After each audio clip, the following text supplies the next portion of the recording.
Quero louvar o Senhor por estar aqui e louvar o Senhor por você que optou por estar na casa de Deus, né? Além de nós, Deus, acima de tudo, não vai desperdiçar essa oportunidade para te fazer voltar para casa farto, como disse a pastora. A nossa igreja está estudando o livro de Romanos esse trimestre todo e eu fiquei encarregado de falar para os professores de escola dominical sobre o livro. E eu, lendo Romanos de novo, eu me encantei com coisas que o apóstolo Paulo fala para a igreja de Roma e fui me identificando. E aquilo que Deus pôs no meu coração é justamente sobre algumas coisas na carta aos Romanos. Se você tem uma Bíblia, primeiro capítulo, eu vou ler só uns versículos e nós vamos meditar um pouquinho. Quero agradecer mais uma vez ao pastor por abrir a oportunidade para nós. Você não pode dar o púlpito para qualquer um hoje em dia, né? Senão depois você tem que estar arrumando. E eu espero não deixar nada para arrumar aí, por favor. Capítulo 1 de Romanos. Quando a gente escreve uma carta, irmãos, hoje não se fala mais em carta porque só se fala e-mail, né, e tal. Mas antigamente eu sou do tempo das cartas. E você sempre abre uma carta, seja uma carta comercial, seja uma carta romântica, uma carta para a família, você sempre abre a carta com alguma coisa que não é muito importante, mas a gente chama de perfumaria. Mas é quando você diz, espero que essa carta te encontre gozando de paz e de alegria e tal, tal, tal. Às vezes você nem deseja aquilo que você está falando, mas é por educação, por costume. Então você abre a carta e estamos bem aqui, esperamos que todos estejam bem aí. Até nos e-mails, às vezes alguém abre assim, ou no Facebook alguém começa assim, está tudo bem por aí. São essas coisas que você não quer que respondam. Já disseram aí que o chato é aquele, quando você pergunta tudo bem, ele para responder. Né? Então, você não quer saber. Quando você diz tudo bem, você já fala saindo, porque né, se ele para, mamãe está doente, estou com a conta atrasada e tal, ninguém quer saber. Você pergunta tudo bem por educação, por costume. Então, os primeiros versículos do capítulo 1, é Paulo, um cidadão romano, escrevendo para uma igreja que ele não abriu. Paulo abriu muitas igrejas, mas ele não abriu a igreja em Roma. Essa igreja em Roma provavelmente foi iniciada por romanos que estavam no dia de Pentecostes lá em Jerusalém, receberam a palavra, foram cheios do Espírito Santo, voltaram para Roma e lá começaram um trabalho, uma célula, um grupo que virou uma igreja. Paulo tinha muito desejo de conhecer, de ministrar para eles como alguém chamado para ser apóstolo. E aqui ele está no inverno, numa cidade de Corinto, na Grécia, e os invernos da Europa são diferentes dos nossos, né? Acabamos de falar do inverno do Rio. Lá não, o inverno da Europa é neve mesmo, é frião, e ele, nesse frio, em Corinto, na Grécia, ele escreve uma carta da casa de Gaio, que ele menciona na carta.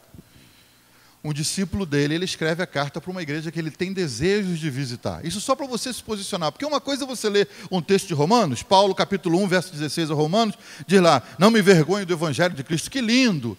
Mas quando você sabe, esse sujeito escreveu onde? Escreveu de outra cidade, para uma igreja que ele não pôde visitar, que ele não fundou, num inverno tremendo, rígido, debaixo de neve, na casa dos outros. Isso tudo muda.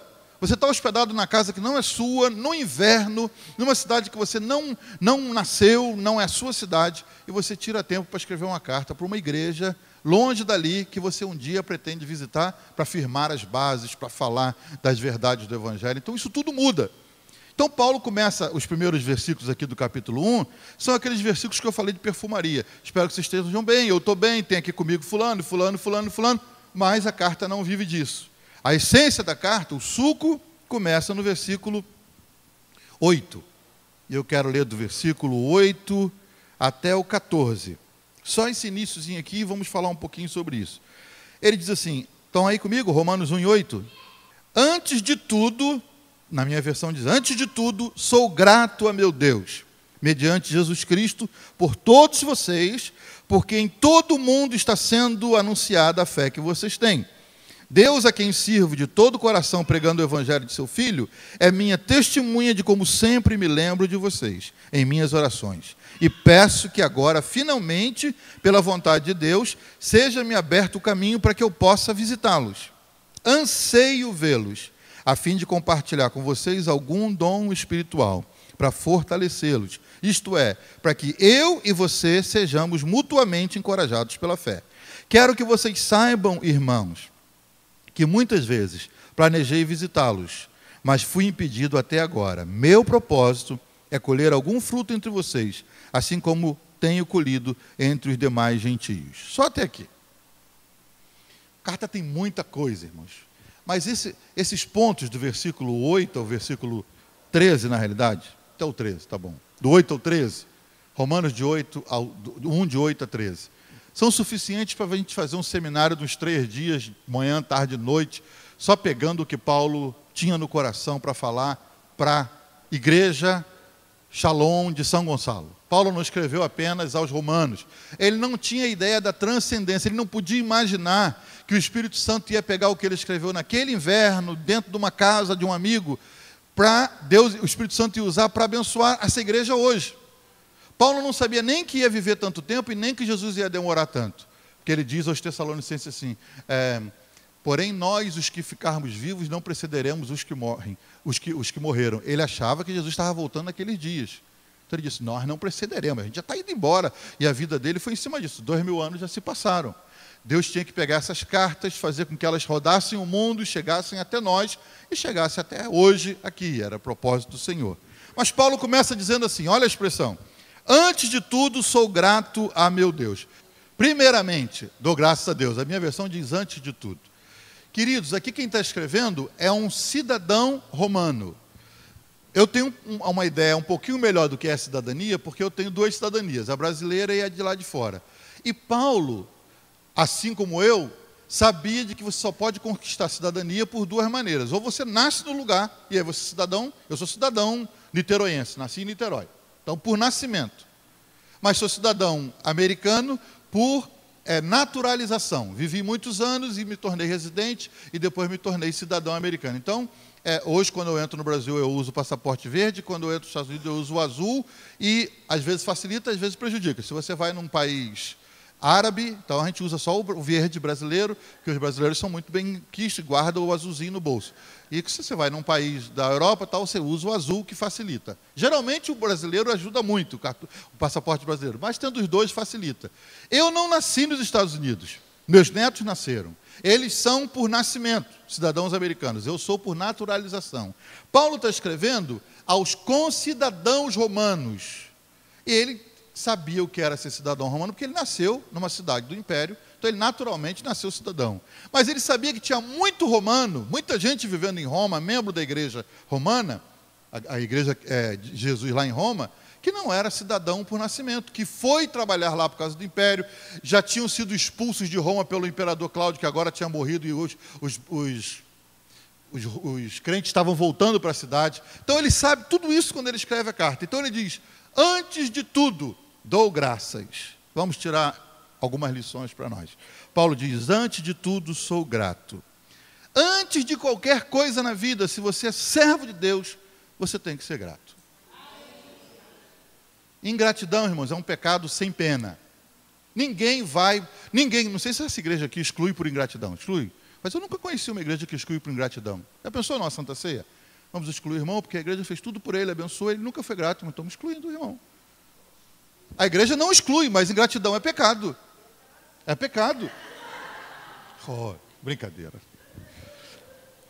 Paulo diz, antes de tudo, dou graças. Sou grato, na minha versão diz, antes de tudo, sou grato. Ingratidão é um pecado sem penalidade. É transgressão que não leva ninguém para um tribunal. Mas todo dia tem gente cometendo esse pecado. O que é não ser grato? É passar batido o que alguém fez por você.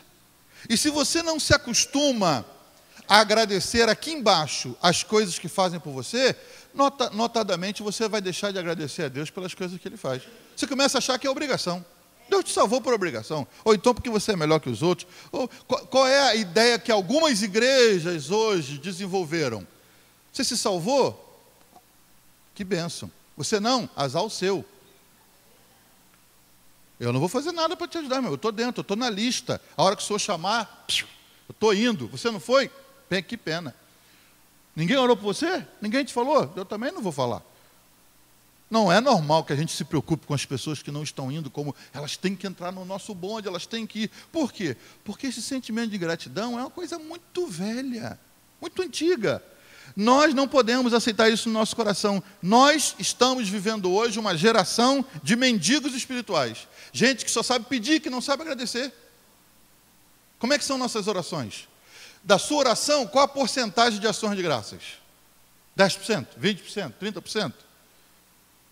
Por que normalmente nós oramos? Porque coisas nos apertam, não é? Pastor, ora por mim. Por quê? É porque eu estou grato demais ao Senhor. Hoje, dê graças ao Senhor por mim hoje. Ninguém fala assim, irmão. Ora por mim que eu tenho que fazer uma prova amanhã. Ora por mim que o noivo falou que está pensando em ir embora. Ora por mim que o patrão parece que vai despedir 20. Ora por mim que eu estou com uma dor na coluna. Ora por mim, ora por mim. E o que você tem de bom? O que você tem para agradecer? Eu estou com uma dor de cabeça hoje me incomodando. Ontem teve dor de cabeça? Não, você não falou nada. Você costuma dizer, estou bem hoje, que eu não estou sentindo dor nenhuma. Gente, nada dói, graças a Deus. A gente não faz isso. Paulo disse, antes de tudo, sou grato. Você quer ver? Eu fui criado num tempo que tinha bilhetinhos para os cultos de ações de graça. Só que os cultos de ações de graça eram assim. Eu lembro do meu tio interrompendo o culto, dizendo, irmã fulana de tal, está dando graças a Deus pelo neném que nasceu e aqui mandou uma oferta para ajudar na obra do Senhor de R$100. Era assim. Isso quando um mais ousado não pegava e fazia um culto em ações de graças, por conta dele, assim, a igreja faz culto terça, quinta e domingo. Então, na sexta-feira, ele dava um culto na casa dele com salgadinho, com refrigerante, com bolo. Você diz, o que houve? Não, estou dando graças a Deus, comprei uma casa nova. Eu me acostumei a isso. Hoje, irmãos, sabe como é que é a ação de graça? Aqui não acontece isso, mas aí fora. Sabe como é? A igreja abre na quinta-feira, por conta da igreja. A igreja paga a luz na quinta-feira para ligar, para ter culto. A igreja liga o ar por conta dela. A igreja contrata a banda por conta dela. A igreja reúne o povo, porque já é. Aí um irmão que recebeu um super milagre, foi convidado a trabalhar na Petrobras, manda um bilhete. Ofereço esse culto em ações de graças, pela Petrobras ter me chamado. Quanto esse culto custou a ele? 0.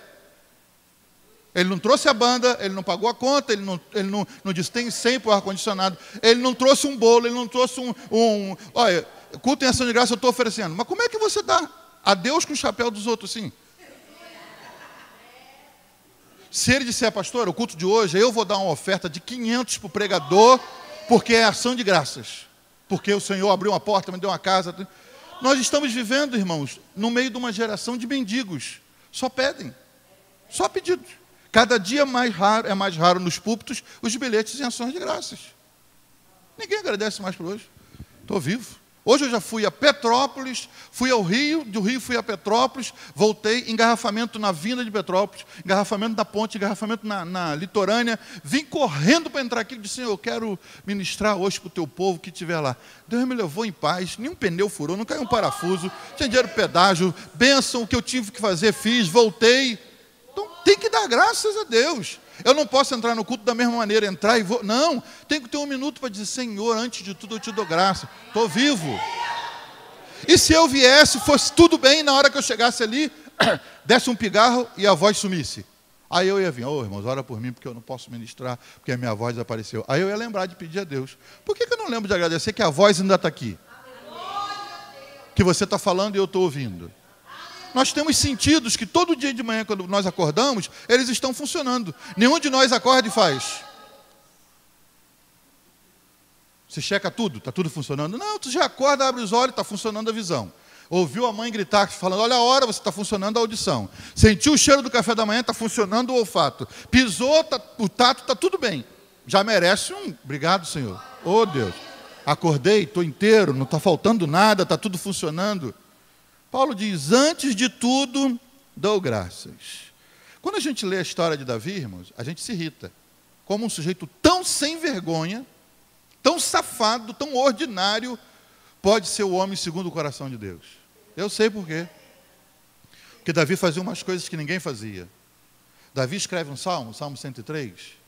Olha o salmo, bendiz, ó minha alma. Para quem que ele está falando? Para quem que ele está falando? Para ele mesmo.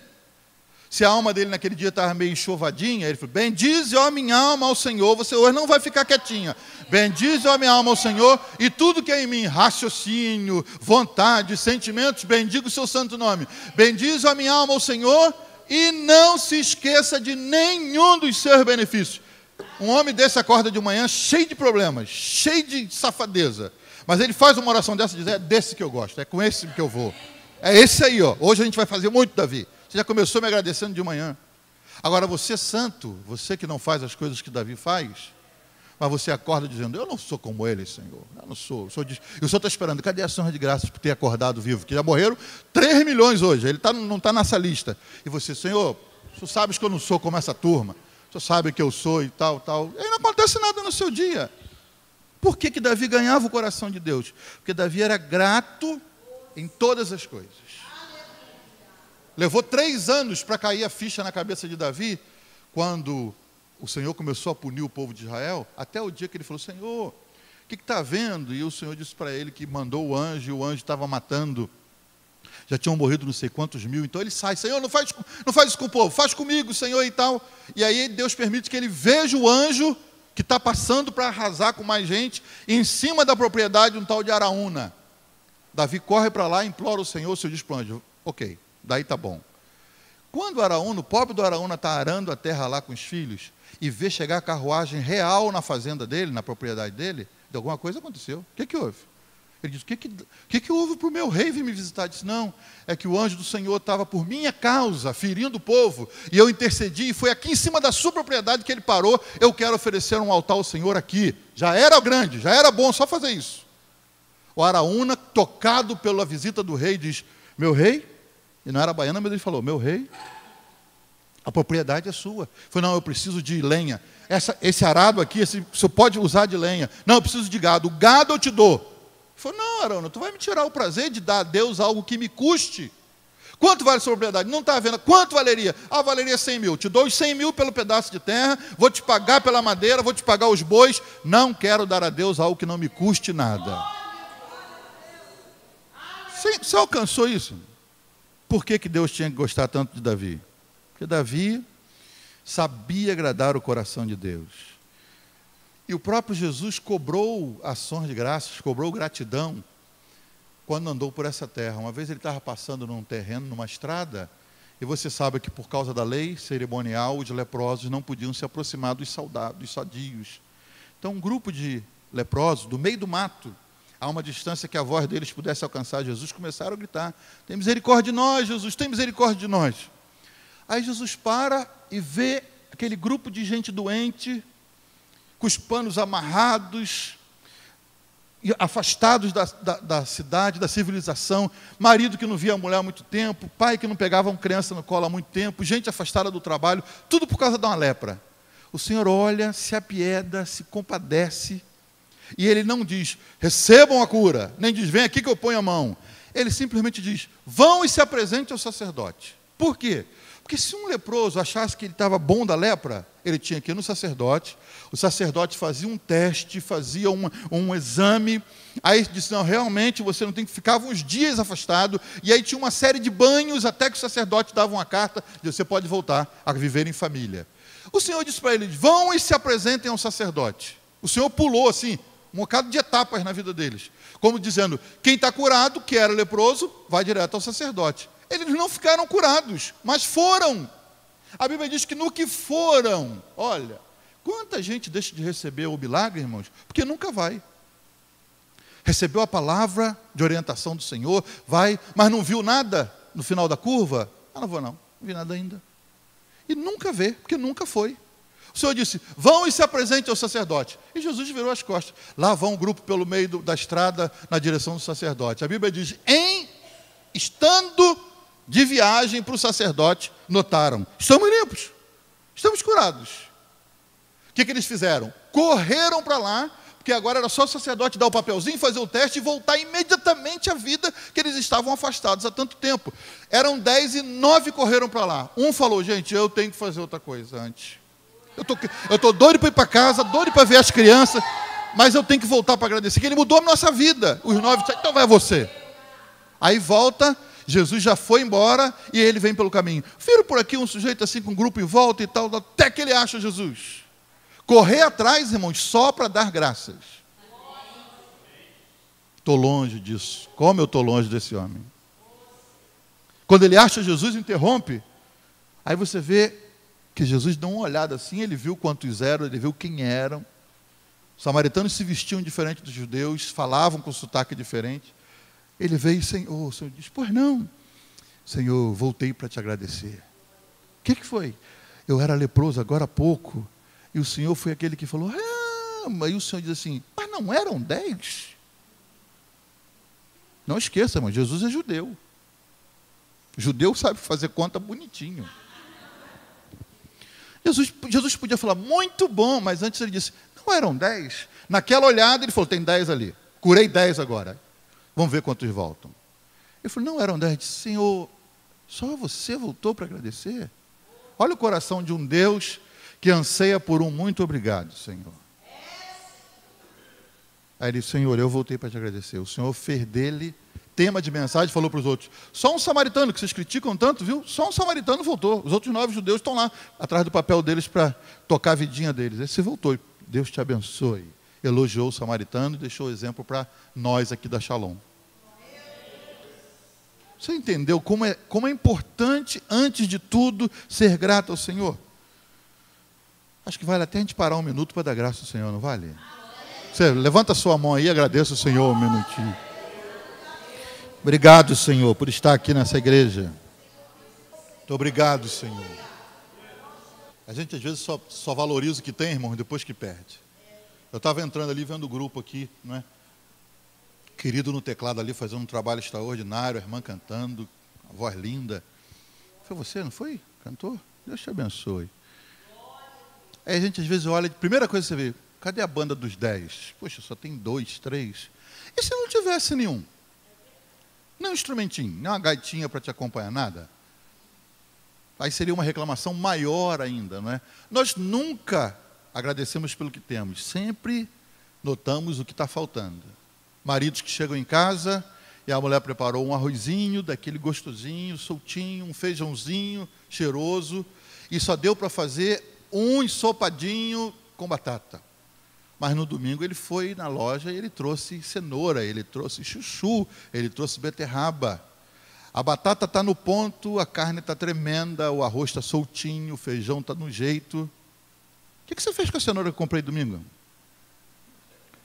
Essa frase poderia vir se antes ele falasse, amor, que batata, meu Deus, amor, essa carne está no ponto, amor, olha, há 30 anos eu como esse arroz seu, e se eu não te disse, eu vou dizer agora, seu arroz é demais.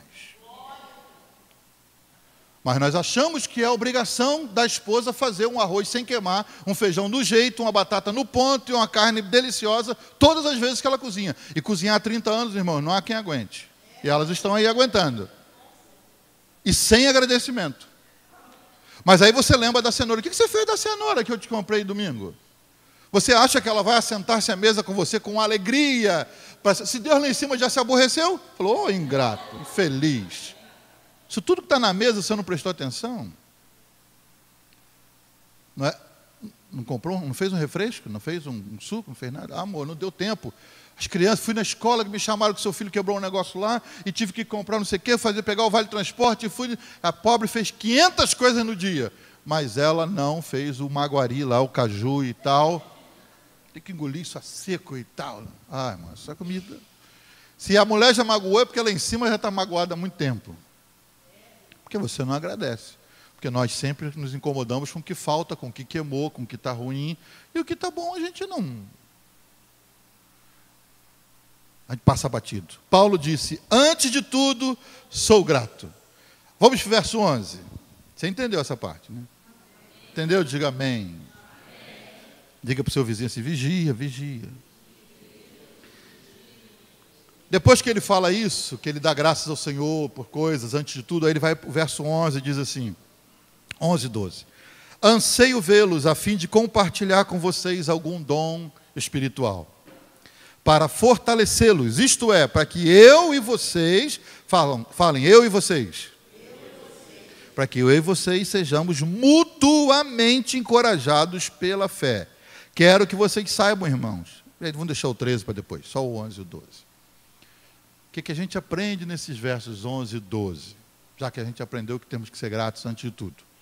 11 e 12. Paulo está falando sobre dons. Anseio vê-los a fim de compartilhar com vocês algum dom espiritual para fortalecê-los. E ele continua, para que eu e vocês sejamos mutuamente encorajados pela fé. Paulo está falando de dons espirituais. Há muita confusão hoje em dia por conta dos dons espirituais. Não é por causa de muitos ensinos diferentes. Mas vamos ver o que Paulo está dizendo. Paulo está falando que espero estar com vocês em breve para que eu compartilhe com vocês algum dom e vocês comigo, para que ambos, vocês e eu, nós todos sejamos edificados. O que Paulo está ensinando para nós aqui, irmãos? Primeiro, que os dons não nos pertencem. Eu digo assim, um irmão outro dia falou a mim, pastor, eu tenho 11 dons. Eu falei, meu Jesus, irmão. Além dos 9 de Paulo, tem o dom do engano, tem o dom da soberba, tem mais uns outros dons aí. Mas ela tinha os 9 de Paulo e mais alguns. Número de dons, não vamos nem conversar sobre isso. Mas o que é importante é que aprendamos juntos. Primeiro, o dom não me pertence. Se essa caneta aqui é minha, e ela é minha. Se ela é minha, se ela me pertence, eu posso dar para o irmão aqui a hora que eu quiser ou não posso? Toma, a caneta é para você, querido. É minha. Mas se o dom é meu, eu digo para ele, profetiza algo para mim agora, irmão, profetiza. O que ele vai dizer? Pastor, não é assim não. Eu tenho que receber. Irmão, você tem dom de visão? Né? Visão não é um dom, está dentro da palavra, do conhecimento, da ciência. Mas você tem dom de visão? Vê um negócio aí para mim agora, que eu estou precisando tomar uma decisão. Não é assim, pastor, eu não recebi nada. Por quê? Porque o dom não é seu. O que é seu, você faz o que quiser, a hora que quiser. Dá minha caneta de volta. Aqui. Você pega, você toma. Se o dom fosse meu, eu poderia, como acontece às vezes, você vai ministrar na igreja, vem gente, às vezes gente nova, que a gente está chegando na igreja, pastor, dá uma palavrinha de profecia aí para mim agora. Pô, querido, até queria, mas não tem nada assim, não recebi nada para você. E tem uns que saem muito tristinhos, né? E alguns profetas de Deus, homens e mulheres muito usados por Deus, por conta dessa pressão, que se você ministra 10 vezes, e as 10 vezes Deus te dá uma palavra, e um dia você vem e Deus não dá nada, você é capaz de inventar, porque senão vão dizer, caiu na fé, apostatou, não viu nada hoje, não ministrou nada, né? É até difícil dizer, irmãos, hoje eu não vi nada, hoje eu não recebi nada. Me levaram para pregar num desses cultos de fogo, 3 meses atrás, lá no Rio, lá em Niterói, e a irmã era uma amiga antiga, me insistiu muito, eu fui. Mas quando eu vi o culto, eu falei, Senhor, meu Deus do céu, não era para mim, Senhor, não era para mim. Irmãos, até eu entrar, teve tanto movimento, que eu tinha que, às vezes, abrir assim, passou um, passou para cá e passou para lá, e eu estou ali. Eu falei, Senhor, vão achar que eu apostatei, porque eu não estou no movimento, eu estou quietinho e tal. E na hora que eu entrei, eu falei, irmãos, eu não tenho nada para dar. Eu não vi nada. Eu não sei nada. Eu só trouxe a palavra. Se servir, está aqui, irmão. Não, amém. E amém, parece que serviu. Mas eu estava até impressionado, porque todo mundo antes de mim, se o irmão cantava, ele entregava uma visão. Se a irmã vinha com um dueto para cantar, entregava uma profecia. Eu falei, Senhor, eu só vou entregar a mensaginha que eu trouxe, desse tamanhozinho, Senhor. E eu não tenho nada, uma carga para enfeitar o negócio, nada. E às vezes nós ficamos viciados, tem que ter, né? Porque todos nós queremos o sobrenatural. O sobrenatural é interessante. E Paulo aqui fala, quero estar com vocês para compartilhar algum dom, para fortalecer vocês e vocês a mim, para que sejamos mutuamente encorajados. Os dons não nos pertencem. Eu não tenho nenhum dom. Então como é que é? O dom se manifesta em mim ou em você. A hora que Deus quiser. Paulo escreve lá que os dons são de Deus, ministrados pelo Espírito Santo. Então, a hora que o Espírito Santo quer, ele te ministra. E pode ser até num lugar difícil. Pode ser no avião, pode ser na cozinha, pode ser dentro do ônibus, pode ser lá na sua firma no elevador. De repente, você recebe uma palavra. Eu lembro uma vez que fui, acho que contei aqui, fui fazer um serviço, fui pegar uns móveis com um caminhão, e era de um homem inglês. E, quando eu cheguei assim, isso me falou na hora, eu perguntei para ele, você acredita em Deus? E foi um choque. Ele falou, acredito. Eu falei, você acredita que Deus pode usar um brasileirinho como eu para te dar uma palavra? Ele falou, acredito. Aí eu dei a palavra para ele. Falei, não assine o que você tem que assinar. Aí eu vi, não, pegou em cheio. Porque ele... Aí os olhos começaram a molhar, aquele homem forte, rico, começou a fraquejar e Eu falei, você acredita que Deus tem interesse em te abençoar? Não assine o que você tem para assinar. Eu tenho que assinar um negócio amanhã, mas eu não estou seguro realmente. Eu falei, então Deus está te dizendo, não assine, então espere que vai. E aí vi aquele homem sair quebrantado. Não, era uma coisa que eu programei, Senhor, me dá alguma coisa para ele. Ou a hora que eu chegar lá, eu vou dizer. Nem sabia se ele era cristão ou não. Então, o dom não é seu nem meu, ele se manifesta em nós quando? Quando o Espírito Santo quiser, e do jeito que ele quiser. Por isso que Paulo falou, quero estar com vocês, para que se eu tenho um dom eu compartilho, se vocês têm, vocês compartilham, e nós seremos juntos edificados. Eles se manifestam em nós. Segundo, falando sobre dons, a intenção de Deus é que os dons encorajem a fé uns dos outros. Irmãos, você não tem um dom para te abençoar. O dom sempre é para abençoar alguém mais. Geralmente não é você o abençoado. Por isso que é um dom. É alguma coisa que você dá.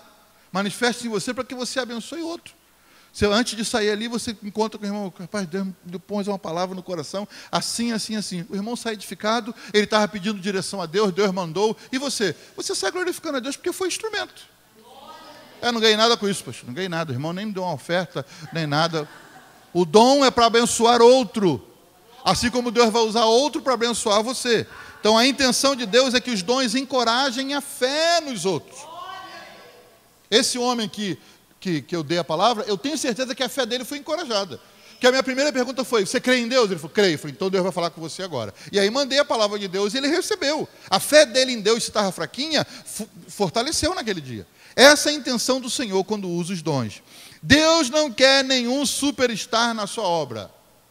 Superdotado.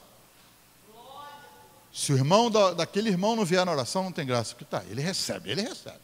Porque ele é o Kodak, ele revela tudo. Porque ele é o homem. E aí se o homem que estava convidado, que vê, que fala, não vem, você já olha, não viu ele ali, essa vigília não vai ser a mesma coisa. Deus não quer esses tipos superdotados na hora de Deus. Sabe por quê, irmãos? Em 53 anos de vida, eu vi esses astros de órbita particular aparecerem e desaparecerem. Vocês que são mais novos nem devem saber quem é Jim Swaggart, mas foi um dos maiores pregadores que já passou por essa terra. Entrou em mais de 150 países há 30 anos atrás. E alguns diziam assim, se o Jim Swaggart pregar para o meu tio, ele até aceita. E os outros? Não, Deus tem que usar o Jimmy, porque Jimmy é o homem, Jimmy é o cara. Jimmy está vivo ainda, com 81, 82 anos. Completamente apagado. O brilho da órbita dele se foi. E você vai dizer que foi o diabo? Não. Deus começou a achar, na minha ótica, que tinha brilho demais no Jimmy, que as pessoas não conseguiam entender que era Deus no Jimmy, e não Jimmy em Deus. Deus não quer superastros. Eu creio que a igreja do Senhor, a noiva de Cristo, e estamos quase indo embora, mas nesse período, antes do arrebatamento, Jesus quer que a sua noiva aprenda que o único que brilha na vida da igreja é o noivo, é Jesus. É Jesus. Ele tem brilho, porque ele disse assim, quando eu for levantado, a todos atrairei a mim. Ele é levantado, ele atrai. E não há problema de ele ficar orgulhoso, não, porque ele sabe atrair as pessoas para ele sem se orgulhar, porque ele é Deus. Agora, nós todos humanos, irmãos, como é que nós lidamos com um pouquinho de fama, com um pouquinho de glória? Por isso que a Bíblia diz que Deus não dá a glória dele para ninguém, porque a glória tem peso demais para nós. O homem não aguenta carregar a glória de Deus nas costas. Quando eu vejo algum desses superstars, esses que começam a na mídia e se destacarem muito, eu começo a olhar para trás e dizer, Senhor, trabalhei com 2, pelo menos, que hoje estão completamente apagados, e que foram homens que brilharam muito no exterior, que representaram a igreja brasileira no exterior, e brilharam e brilharam e brilharam, até que parece que o brilho se foi. E a Bíblia fala que os dons, eles são para que a igreja seja edificada, e o nome de Jesus seja glorificado. Se o seu dom te põe para cima, tome cuidado. Tem que chamar o fulano, tem que chamar o fulano, tem que ser fulano, tem que ser, se fulano não orar, mas ele vê, ele recebe, ele faz, e quando ele canta, quando ela prega, quando ele... A Bíblia diz que os dons são para glorificar o Senhor e não a nós mesmos. Jesus não aceita esses brilhos, pessoas de brilho próprio. Você tem que brilhar no Senhor. Lembra quando Moisés subia para andar com Deus? Quando Moisés descia, tinha que pôr um paninho no rosto. Por quê? Porque ele trazia o brilho de Deus no rosto dele. Não era o brilho de Moisés. Ele só trazia o brilho quando ele andava com Deus. Então, se você anda com Deus, as pessoas vão ver o brilho no seu rosto. Ande com Deus, caminhe com Ele, que você vai ter o brilho dele. O brilho dele, o seu não serve, o meu não serve. Não espere ser um astro do Evangelho, isso é comum. Às vezes a gente olha um ícone, oh Deus, né? Às vezes você é jovem, temos jovens aqui, e que diz, Senhor, oh Deus, me faz como fulano. Senhor, me dá graça. E aí a gente até se inspira em Eliseu. A oração de Eliseu foi muito clara, irmãos. Eliseu tinha um mentor, ele era discípulo do mestre, usado por Deus, difícil de lidar. Você diz, Elias, homem de fogo. Quero saber quem aguentava ser discípulo de Elias. Não era brincadeira. O ignorante, um grosso, mas usado por Deus. Ainda hoje tem desse tipo, não tem? Gente, você fala, Deus usa, mas, meu Jesus, a gente tem que ter graça para conviver. Porque assim era Elias. Aí ele viu Deus usando, e na hora, o que você quer? Eu quero ter o dobro do que tem em você. E fez o dobro dos milagres. Mas você não se espelhe em ninguém a não ser Jesus. Quero ser como Jesus. Se você for como Jesus, você não precisa ser igual a mais ninguém. Então, procure ser como o Senhor. Não espere ser um astro do Evangelho, porque o astro é Jesus, né? O livro de Salmo diz, olharão para Ele e serão iluminados. Para Ele, não para nós. Que mais? Verso 13 agora. Então você entendeu. Primeira parte, ser grato. Segunda parte, entenda o uso dos dons. Terceira parte aqui, vou terminar. O relógio ali já está me chamando. Um pastor, amigo meu, colocou, irmãos, pelo menos disse que ia colocar um cuco na igreja dele. Cuco programado. Que a hora que o pastor passasse, o cuco saía. Acabou, acabou, acabou, acabou. E aí o pastor tinha que terminar. Espero que aqui não chegue essa ideia, né? Mas que leva um susto, leva. Agora que nós fomos numa igreja que tinha um sinal de trânsito para os pregadores, verde vai pregando. Amarelou, você entra na conclusão que a hora que acendeu o microfone vai apagar. A hora que o vermelho acende, apaga. Verdade. Um sinal lá atrás, um semáforo. Verde, você vai embora. Amarelou, você... Para concluir e tal, porque acertou o vermelho, pô, apaga o microfone. Essa é uma boa ideia. Manda, vai para o vermelho, nem acende o amarelo. Pula direito. Versículo 13, olha o que ele diz, irmãos. Esse versículo aqui é uma boia para mim de salvação, é um alento. Olha o que diz o versículo 13. Paulo está dizendo, anseio vê-los e tal para os dons. E aí ele diz no versículo 13, deixa eu achar para onde foi o meu 13. Quero que vocês saibam, irmãos, da Shalom, que muitas vezes planejei visitá-los, mas fui impedido até agora. Irmãos, espero que essa palavra sirva de alento para você também. O grande apóstolo Paulo, maior homem, considerado o maior homem depois de Jesus Cristo. O grande apóstolo Paulo confessa numa carta escrita, que foi Tércio que escreveu, ele foi só ditando, né, mas Tércio que foi o escritor. Paulo diz, e o mundo inteiro fica sabendo, que o grande apóstolo Paulo, o homem dos 9 dons, o homem poderosamente usado por Deus, esse homem, diz, planejei muitas vezes ir, mas não consegui. A gente às vezes se frustra por esse evangelho que é pregado hoje em dia, que crente planeja e a coisa funciona. Irmãos, eu já fiz tantos planos que não deram certo, e fiquei tristinho. Meu Deus, onde o senhor estava? Sou teu servo, planejei, escrevi bonitinho. A Bíblia diz em Provérbios, o homem faz muitos planos, mas a resposta final vem do Senhor. Agora você acha o apóstolo Paulo dizendo, planejei muitas vezes ir ter com vocês, não consegui. Sabe o que se diz para mim e para você? Não considere que você está caído da graça se você planejou algo e não funcionou. Não acho que o Espírito Santo te abandonou porque você planejou algo. Planejei uma faculdade, estudei tanto, fiz o vestibular. Meu Deus, quanta história, perdi culto estudando, Senhor. Fiz o vestibular e não passei. Espírito de Deus, onde você está? Está aí dentro de você o tempo inteiro. É que ele não quer que você passe para veterinária, que ele sabe que você vai enjoar de bicho e vai ficar triste depois. Então ele fez você não passar ali, você entendeu o propósito dele passar para outra coisa, que você vai ser feliz depois. Paulo diz no versículo seguinte, meu propósito, ele fala de propósito. Nós somos guiados por propósito, irmãos. Hoje uma irmã perguntou para minha esposa, 1 ano e meio que vocês estão no Brasil, a morar em 4 lugares, e moraram ali, e moraram lá, e vai morar num apartamento, o primeiro apartamento, aí mobília a casa toda, aí com 4 meses tem que se mudar porque o apartamento é vendido, aí aluga um apartamento que já está todo mobiliado, aí o que faz com os móveis? Vocês dão os móveis todos para um casal que está casando, aí mora no apartamento que está mobiliado, de repente tem que sair do apartamento mobiliado e vai para uma casa, aqui em São Gonçalo, que não tem móvel nenhum, aí tem que comprar tudo de novo e depender de outro para dar os móveis. Vocês não se sentem mal? Eu falo, não. Essas coisas circunstanciais não nos fazem, não tiram a certeza de que nós estamos no centro da vontade de Deus o tempo inteiro. Se você estiver convicto que o propósito de Deus para você é esse lugar, com essa pessoa, fazendo isso, as coisas que não acontecerem humanamente dentro do seu arrumação, é perfumaria. Depois você vai entender mais na frente. Você vai entender daqui a pouco. Você não entende agora o que Deus está fazendo.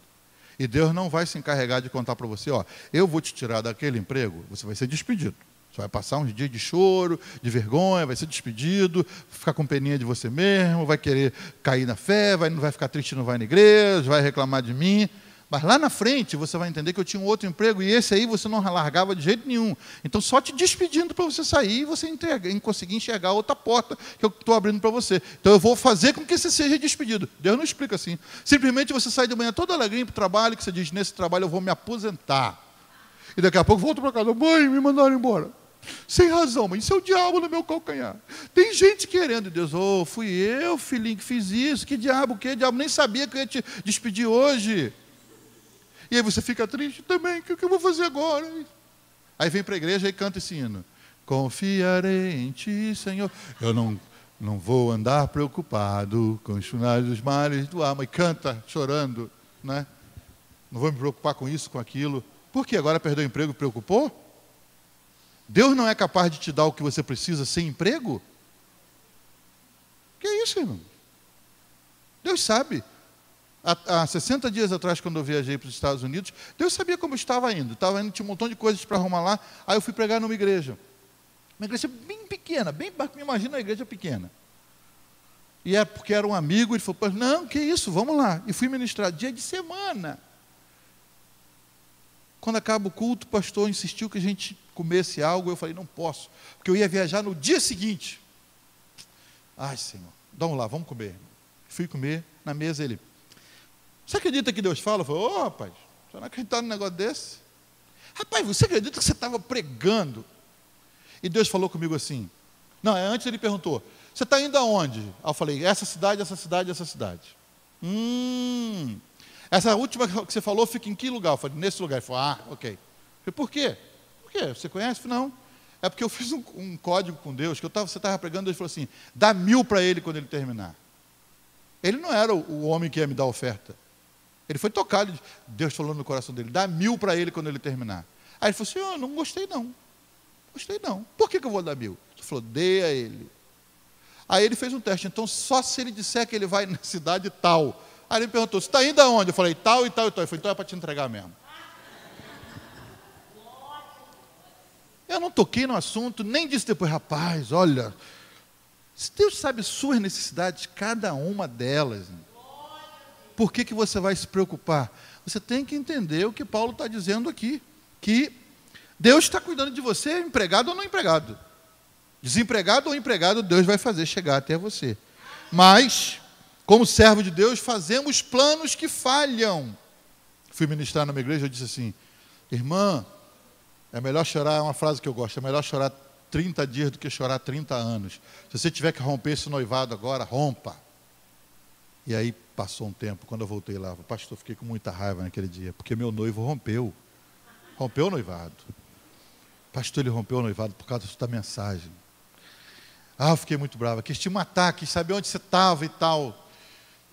E chorei realmente, chorei quase 30 dias. Ele disse, não, a gente tinha que acabar com isso mesmo, aquela palavra veio de Deus, e eu, que Deus, o quê? Vem esse homem lá de longe, pregar um negócio desse e tal. Mas aí passou o tempo, eu voltei a ministrar na igreja, ela esperou o culto acabar e veio falar comigo e me contou, pastor, que livramento. Aí eu fui embora daqui para São Paulo, de tão triste, fui morar com minha irmã. Cheguei lá, conheci um homem de Deus, pastor, um solteirão, bonitão, que partido. pastor, estou casada, alegre da vida. Olhando para trás, dizendo, meu Deus, onde eu estava intocada, Senhor, o que era aquilo? O plano dela de casar falhou com aquilo, era livramento, Deus cuidando. Paulo diz, tentei estar com vocês muitas vezes, mas o plano falhou. Fui impedido. Olha o que ele diz, fui impedido. Ele não diz, o diabo me impediu, ele diz, fui impedido. Deus nos impede de muitas coisas. O próprio Paulo, irmãos, ele diz na carta de Paulo assim, no livro de Atos, intentei pregar o evangelho em Bitínia e o Espírito Santo me impediu. Quis entrar na Ásia, o Espírito Santo falou, não. Ele ia pregar o evangelho, ele ia fazer a obra de Deus, ele ia obedecer o ID. E o Espírito Santo diz, não, por quê? Porque tinha um outro plano. Aí ele fica assim, não é para Bitínia, não é para a Ásia, é para onde? Aí ele tem uma visão, que um homem da Macedônia dizendo, passa para cá, e ajuda, é para lá que eu tenho que ir. E foi. Agora se ele diz, Senhor, eu vou entrar, porque eu sou um missionário, eu vou fazer a obra, e eu vou entrar em Bitínia. Morria apedrejado lá, ou alguma coisa pior. Você tem que entender o que Deus está fazendo. Mas a hora que eu recebi... Não se preocupe com se o plano seu faliu, porque plano de servo de Deus não falhe. Não, e quantos meus que já falharam? Eu quero estar no propósito dele. Se meu plano falhar, não tem problema. O dele é que não pode. E você sabia que tem gente que insiste no plano particular e Deus deixa? E paga um preço? Porque eu não sou homem de voltar atrás. Entendeu? Eu planejei e pago o preço agora, mas eu vou. Vai pagar mesmo. Você falou certo. Eu vou levar adiante. A gente tem que pedir graça a Deus, orientação em tudo. Uma vez um jovem, 2 jovens que eram viciados e foram libertos pelo Senhor, e se tornaram como filhos meus, e eles tinham uma fábrica de prancha de surf lá em Los Angeles, e faziam prancha para o mundo inteiro, e se tornaram 2 filhos.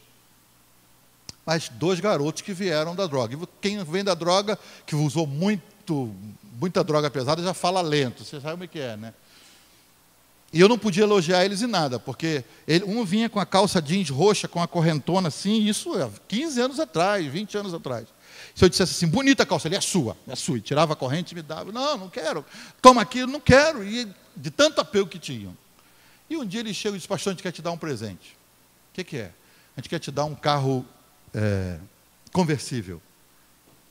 Não, o pastor recebe tanta bronca. Quando recebe uma oferta dessa, você nem ora a perguntar a Deus se é de Deus ou não, né? Você acha que eu orei? Falei, pela obra eu faço sacrifício e recebo.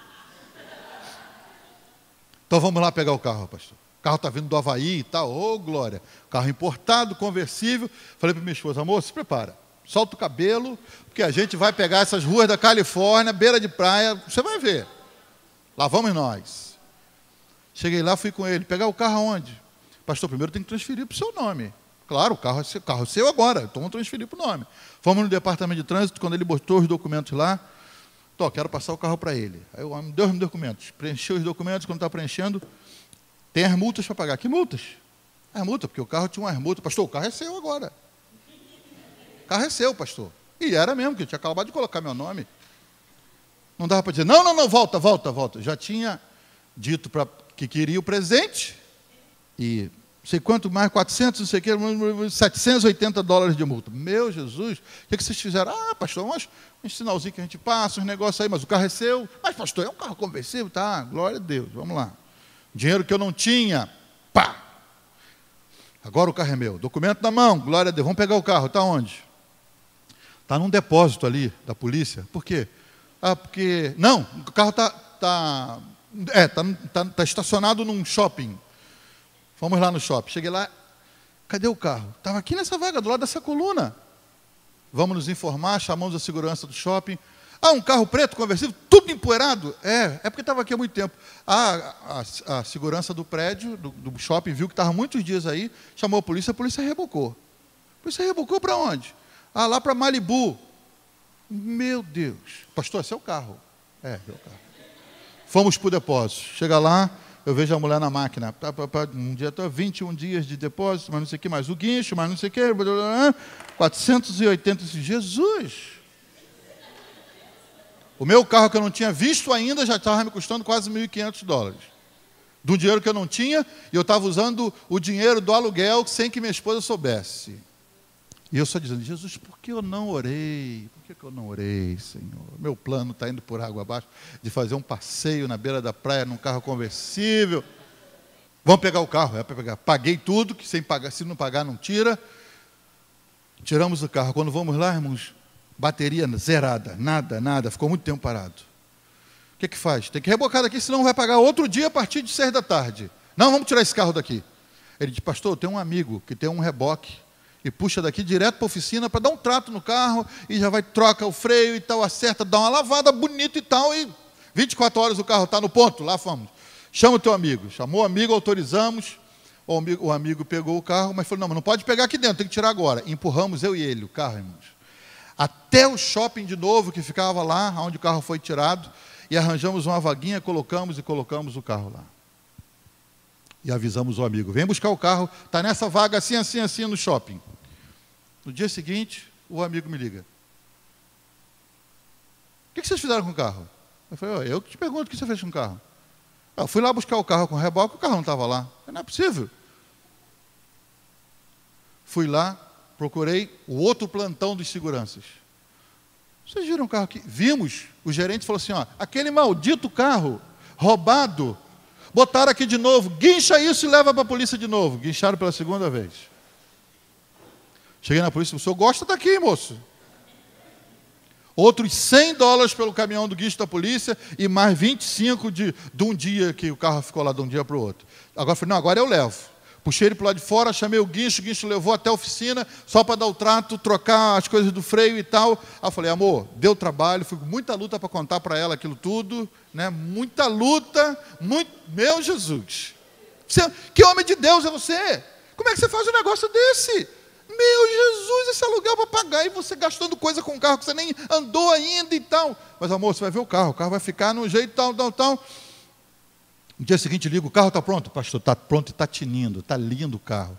Pastor, você está vindo quando? Amanhã eu estou indo, porque já era de noitinha. Pastor, amanhã a oficina não abre, eu vou colocar o carro do lado de fora, em frente à oficina, só para o senhor pegar, beleza?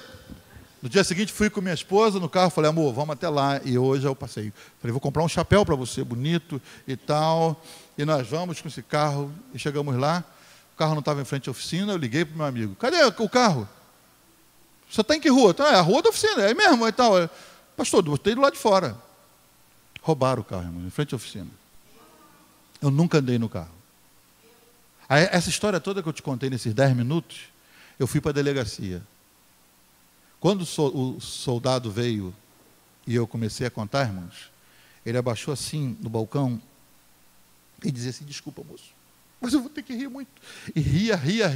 Depois ele falou assim, eu vou chamar o sargento, que o sargento não vai acreditar. Eu só conta isso para o sargento. Chamou o sargento, eu contei, foram os dois abraçados de tanto rir do carro que eu comprei, que eu paguei, que eu transferi para o meu nome. E ele falou assim, esse tipo de carro é muito visado, essa hora está pelo México. Esse carro já roubaram. Eu falei, você esquece esse carro. E eu esqueci o carro, e foi um plano que eu fiz e que não deu certo, e que virou testemunho na igreja. Para os irmãos, cuidado, irmão, se você fizer plano e não der certo, você ainda é servo de Deus. É que Deus, de alguma maneira, provando você em alguma área, para provar que mesmo que seus planos não funcionem, se o de Deus funcionar, isso é o que importa na sua vida. Paulo diz, muitas vezes planejei, mas fui impedido. Quem sabe você hoje está sendo impedido de fazer alguma coisa. Como pastores, às vezes nós projetamos comprar, ampliar. Você quer o terreno em volta e você quer isso. Quando eu congregava na Ilha do Governador com o pastor Gesiel, o templo não dava mais e ninguém queria vender. De repente, o pastor Gesiel queria comprar o terreno do lado, os homens não vendiam. De repente aparece um terreno imenso, próximo dali, com uma estrutura já, com um alicerce, não era o que nós queríamos. Deus pôs no coração, compra. Mas eu queria comprar aqui do lado para expandir o templo, compra lá. E na multidão de conselheiros, a sabedoria, os obreiros se reuniram, fomos lá, pegamos o dinheiro guardado e compramos aquele alicerce imenso, parecendo um supermercado, que não servia para o nosso projeto que já estava pronto. E a igreja não se animou de começar a construção. De repente aparecem os empresários. Nós sabemos que vocês têm uma propriedade nos alicerces, e nós temos o projeto de uma firma, e precisamos, é o terreno que a gente precisa, com a estrutura, aquele alicerce parece que foi desenhado para nós.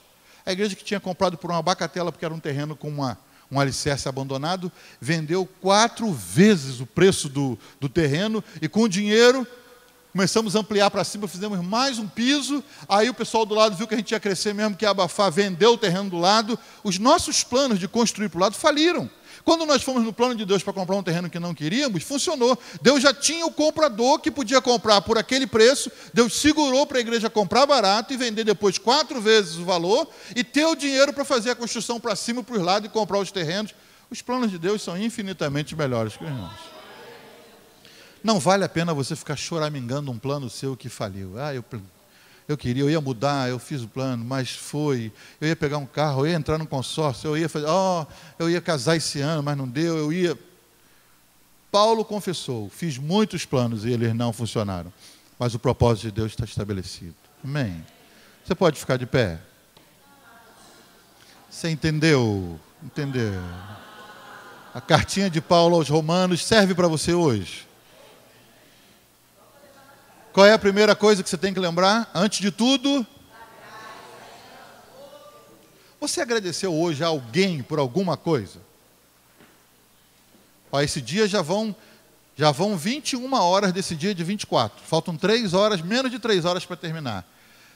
Desde que o dia começou, à 00:01, você agradeceu a alguém por alguma coisa? Não estou falando nem de Deus.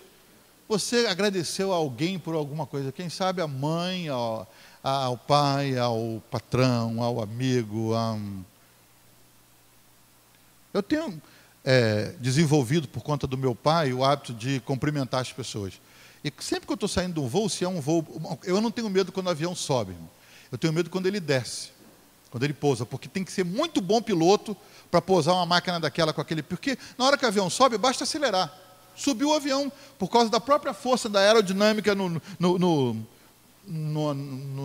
aparelho, ele sobe. Muito vento por baixo, levanta o bico e aí ele pega. Para descer, você colocar aquele peso todinho, colocar aquilo tudo em cima, numa pista, mais aquele pessoal todo dentro. Tem que ser um piloto muito bom. E quando o piloto desce bem e faz aquele voo seguro, que não desce de lado e tal, eu sempre, na hora que eu vou saindo, eles vêm ali para o lado de fora da cabine, eu falo, muito bom pouso, valeu, tranquilo. Porque eu não sei se ele ouve todo mundo. Ele ouve reclamação quando tem turbulência, quando ele desce atravessado, sempre tem que voltar para a escola, aí você deve ouvir. E as pessoas sempre supõem que nós temos a obrigação de fazer certo, e por isso não precisamos ser agradecidos em nada. Mas eu acho que o povo de Deus tem que fazer essa marca no lugar onde vive, no trabalho, na escola. Você agradece quando sai da aula, vai lá no professor e diz, bela explanação, obrigado por ser nosso professor. Ou você acha que ele também tem a obrigação de, com o salário que ganha, fazer esse milagre todo, ainda levar 400 provas para casa, passar o sábado e o domingo corrigindo prova de aluno e voltar na segunda-feira, e os alunos estão lá ainda reclamando porque ele errou em alguma coisa, ele não sabe tudo. Nós temos que fazer essa diferença. Jesus nos ensinou a ser gratos. Você viu lá quando ele foi ressuscitar Lázaro? Ele faz uma oração muito interessante. Ele podia dizer, Lázaro, sai logo daí, vamos embora acabar com isso, o pessoal tudo chorando, eu sei que vou operar mesmo um milagre. Ele, onde puseram? Onde puseram? Todo mundo vai atrás, ele se emociona. Por que Jesus chorou, irmãos? Porque não sabia se Lázaro ia sair ou não? Não, por compaixão. Viu 2 irmãs chorando, era nosso irmão, único irmão e tal. Não se fala de pai e mãe de Lázaro, então era uma família de 3 irmãos sozinhos. E Jesus olha, e ele fala aquilo que Paulo diz em outra carta, chorai com os que choram. Você vai no enterro, você não chora porque era conhecido do morto, não. Você chora para dizer para os outros, estou chorando com você, estou sentindo a sua dor. Não precisa falar nada. Minhas condolências, olha, foi dessa para melhor. Ninguém quer ouvir isso. Você quer ver que você está chorando com ele, está entendendo que ele está chorando. Jesus chorou, depois onde puseram? Antes de dar o grito para Lázaro, ele vai fazer uma oração. Levanta os olhos. Graças te dou, Pai. Por quê? Porque o cara morreu? Graças te dou, porque eu sei que tu sempre me ouves. Mas por causa desses que estão aqui ao redor e que vão ver uma super maravilha agora, eu te agradeço porque o Senhor permitiu que Lázaro morresse, que eu ficasse longe, que ele fosse enterrado para agora esse milagre todo acontecer. A oração dele, parafraseando nisso. Lázaro, acabou o assunto, vamos embora, sai daí. Mas antes ele deu graças. Então, dê graças a Deus, dê graças pelo que o Senhor está fazendo, dê graças pelas pessoas que Deus pôs no seu caminho, dê graças pela sua igreja, graças por você ter uma cadeira. Quando você for na África, você vai sentar no chão. E só os homens que sentam, as mulheres ficam de pé. Então, obrigado por você nascer num país que dá liberdade. Você tem uma cadeira para sentar, você tem tanta coisa ao seu redor para facilitar a sua adoração ao Senhor. Amém? Diga para o seu vizinho aí, obrigado por você estar vivo. Diga obrigado por você estar vindo. Obrigado por estar aqui. Obrigado por me apoiar, me suportar. E quando chegar em casa, se tem alguém da sua família em casa, agradeça. Não precisa explicar nada. Você chegou, obrigado. Obrigado por isso, essa cama quente, obrigado por esse café, obrigado por essa jantinha me esperando. Agradeça. Motivos para agradecer nós temos, irmãos. Tudo que tens feito, por tudo que vais fazer, por tuas promessas e tudo que és, eu quero te agradecer com todo o meu ser. Te agradeço, meu Senhor. Solte sua voz e agradeça. Te agradeço, meu Senhor.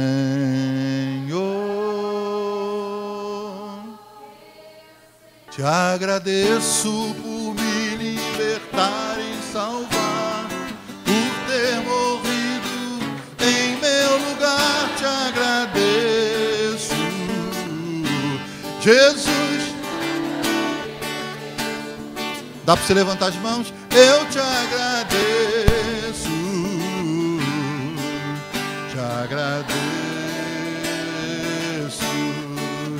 te agradeço por me libertar e salvar, por ter morrido em meu lugar. Te agradeço, Jesus. Oh,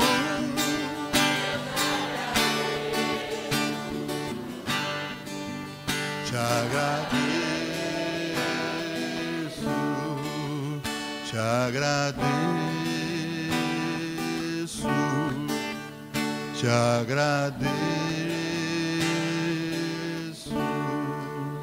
Vale um aplauso ao Senhor.